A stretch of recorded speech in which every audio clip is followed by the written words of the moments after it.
Complaining is also damaging to our health, both physically and emotionally.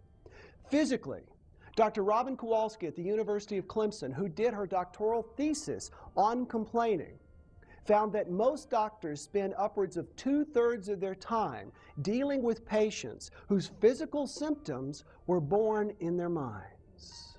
Our minds and our bodies are intricately connected.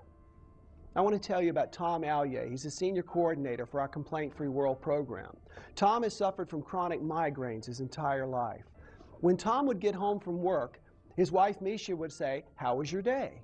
And Tom would say, "On a scale of 1 to 10, my head hurt a 7.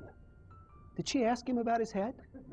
No. But that was his opening conversation. It was his way of connecting to her. And so she would say, "How was your day?" And he'd give her the headache score for the day. I would often say, I have a headache. I probably didn't really have that much of a headache. It was just a great way of starting a conversation. I realized that by me saying that I had those headaches and opening a conversation, even if it wasn't there, was causing me to have the headaches. When I stopped using that as a complaint to open the conversation, I really felt much better because I think I was talking myself into a headache. As part of this Complaint-Free World program, when Tom was taking the challenge, he stopped complaining about his headaches. Tom no longer suffers these headaches. Our minds and our bodies are intricately connected. About a year ago, I was called to the hospital for a woman who was a longtime member of our church. She had suffered a stroke. Now, as I often do, I will stop and talk to the doctor or the nurse before I go into the room, and I stopped at the nurse's station, and the doctor was there, and I said, "How's Jane?" They said, "Oh, she's fine. She's had a mild stroke. She'll be home in 3 days." When I walked into the room, I saw somebody who was anything but fine. I said, "Jane?" And she said, "Who is it?" I said, "It's Reverend Will." She said, "Oh, Reverend Will, thank God you're here. I'm dying." I said, "You're what?" She said, "I'm dying." And I thought, great, nobody's told her she's not dying. I get to give her this news.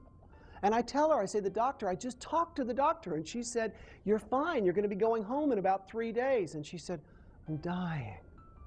About that time, the doctor walked in. And the doctor said the same thing. The doctor said, "Jane, hon, you're fine. You've had a mild stroke. You'll be home with your cat in 3 days. Everything's going to be fine." She said, "Okay." The doctor walked out of the room. And then she said, "Please get a pen and a piece of paper." And I said, "Why?" She said, "We have to plan my funeral. I'm dying." 10 days later, I officiated at her funeral. The mind and the body are intricately connected. How many of you know people who complain often about their health? Raise your hand, please, and hold your hands up. Raise them and hold them up, hold them up, hold them up, hold them up. Now look around at the other everybody. Keep your hands up, please. And now I want you to keep your hand up if that person also tends to have very good health. Almost all of you dropped your hands. People who complain about their health are weakening their immune system, and they are drawing more health challenges to them. Complaining is damaging to our physical health.